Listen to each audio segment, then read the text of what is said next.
Well, I think I've got a very interesting journey from the time I was in school. Like everybody else, I believe, I didn't know what I wanted to do. But my main person that I take a lot of advice from is probably my father. So in my household, education is the most important thing. So it's like without education, the whole house will collapse. It's that important. But I didn't have any inkling of what I wanted to do, but he kept telling me to go teaching. So I did. I am a trained teacher. I entered Ministry of Education, Institute of Education at that time, IE, and graduated and became a teacher. So I taught primary 6, secondary 1. The subjects that I taught were mathematics, English. Then one day when I was teaching, I stood in front of a classroom and I said, what am I doing? Is this what you really want to do? Surely you can do more than this. These were the exact words that sprang up in my head, and that's why I remember them. So I decided to do a business degree, and I went to Australia to do it. With that, I had a clearer picture of what I wanted to do.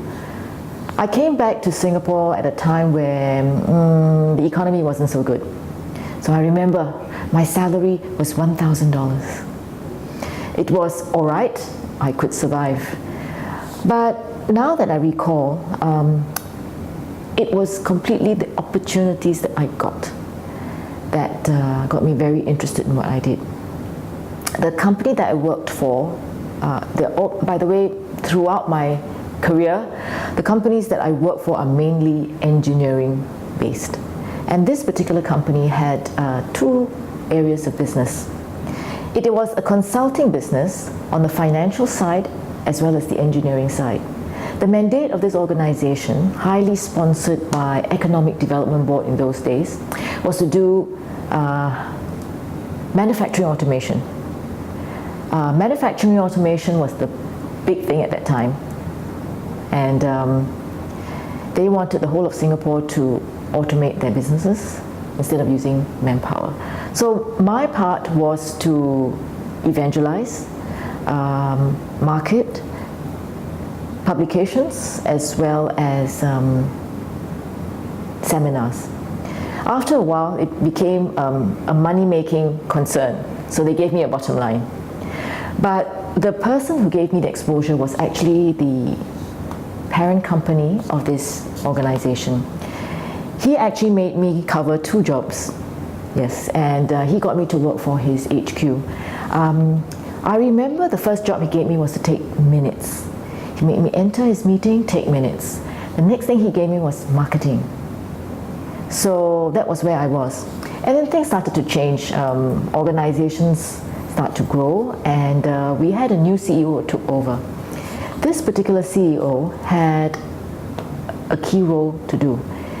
At that time, he was supposed to transform the corporate image of the organization. In the 80s, spending $1 million is huge, huge money, US $1 million.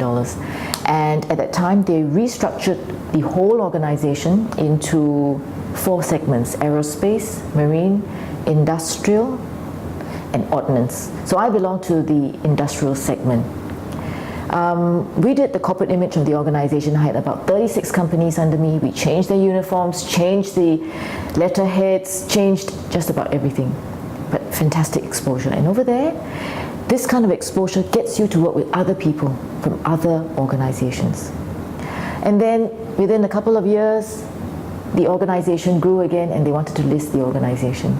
So what this person, this CEO at that time, he remembered me because I worked in his committee. He actually took me out from the subsidiary of the subsidiary and joined him at the new entity, which was about to go listing. So I was given exposure to do IPO, initial public offering.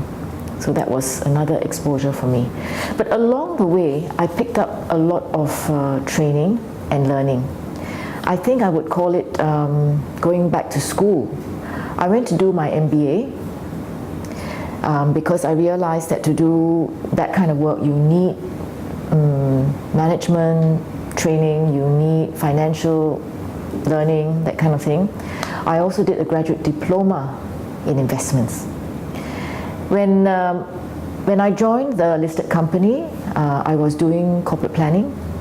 Later on, as the company grew, I did business development, I did strategy, and then when I came over here, we had a very interesting project to do, and that was, I would say, a merger between two giants. And after working with them, 5 years ago, I was asked, would you like to join human resource? Okay, human resource, I'm not trained at all, I know nothing about it, you know. I could have done it for my degree, and that was industrial relations, but that's about it, when that's years ago. No problem, we feel that you can do the job. All right, no job scope, but the role is training. So what was training in my head? Training is, I've got a course, would you like to go? So I said to human resource, don't you think I'm a bit expensive to push papers that way? But they still told me that, oh, it's a lot more than that, but we will talk to you about it. So I said, all right, I will try. So I went in there and I decided that, there is a segment in human resource that is missing. And that is about human behavior. So I called the department Organization Development, and I remember my human resource person, no, that's not what we're looking for. But interestingly, that name stuck. I actually developed the department, grew it, carried out projects that I felt, together with the human resource director, of course, that will shape the organization. Not the type that we are more familiar with in human resource, that means transactional kind of work, personnel administration kind of work.